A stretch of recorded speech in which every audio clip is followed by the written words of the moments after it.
Ocean transport. Ocean transport refers to the movement of the goods and passengers by ships through sea or ocean waterways. It plays an important role in the growth of international trade. It is also used for transporting goods and passengers in the coastal areas. Ocean transport are fixed route, which links almost all the countries of the world. Sea transport may be of the following two types: coastal shipping, overseas shipping. சரி, இந்த ocean transport என்ன சொல்கிறாங்கனாக்கா, ஒரு நாட்டோட பவுண்டரியிலேருந்து இன்னொரு நாட்டு பவுண்டரிக்குள்ளே போகணுன்னாக்கா அது பேர் ocean transport அப்படின்னு சொல்கிறாங்க. இது ரொம்ப இம்பார்ட்டன்ட் இன்டர்நேஷ்னல் ட்ரேட். இன்றைக்கி நமக்கு உலக லெவலில் ட்ரேட் அதிகமாக நடக்கிறது ஓஷன் டிரான்ஸ்போர்ட்டில் தான் நடக்குது. இதில் மனிதர்கள், தட் இஸ் பேசஞ்சர்களையும் ஒரு நாட்டிலேருந்து இன்னொரு நாட்டுக்கு எடுத்துகிட்டு போகிறாங்க, கூட்டிகிட்டு போகிறாங்க. அதேட்டம் கூட்ஸையும் எடுத்துகிட்டு போகிறாங்க இந்த கோஸ்டல் ஏரியாஸ் மூலமாக. இந்த ரூட்டு பார்த்தீங்கன்னாக்கா, ஒரு ஷிப்பு ஒரு கண்ட்ரிக்கு போகுதுனாக்கா, ஒரு கண்ட்ரி விட்டு இன்னொரு கண்ட்ரிக்கு போகுதுனாக்கா அதுக்குன்னு ஒரு ஒரே ரூட்டு தான் இருக்கும், மாற்றி போக முடியாது, ஃபிக்ஸட் ரூட்டு தான் இருக்குன்னு சொல்கிறாங்க. இது மோஸ்ட்டாக உலகத்தில் இருக்க எல்லா கண்ட்ரிஸையும் இந்த கோஸ்டல் மூலமாக, தட் இஸ் சி மூலமாக கனெக்ட் ஆகுதுன்னு சொல்கிறாங்க.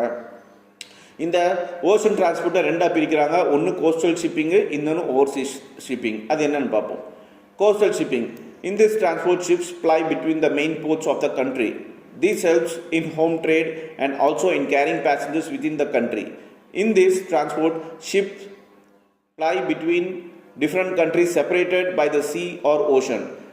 It is mainly used for promotion and development of international trade. It is an economic means of transport to carry heavy machines and goods in bulk. சரி, இந்த coastal ஷிப்பிங்கில் என்ன நடக்குதுன்னாக்கா, இங்கே PLY அப்படின்னு ஒரு வார்த்தை இருக்குது, ப்ளை. ப்ளைனாக்கா ஒரு இடத்துலேருந்து இன்னொரு இடம் போகிறது, அந்த ஷிப் போகிறது, தண்ணியில் போகிறதுக்கு பேர் தான் ப்ளை அப்படிம்பாங்க.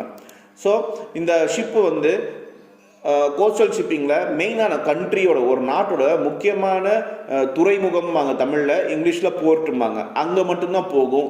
இது எதுக்காகனாக்கா, மெயினாக பார்த்தீங்கன்னா ட்ரேட் டெவலப் பண்ணுறதுக்காக மட்டும்தான், இன்டர்நேஷ்னல் ட்ரேடை டெவலப் பண்ணுறதுக்காக மட்டும்தான் இந்த கோஸ்டல் ஷிப்பிங் யூஸ் பண்ணுவாங்க.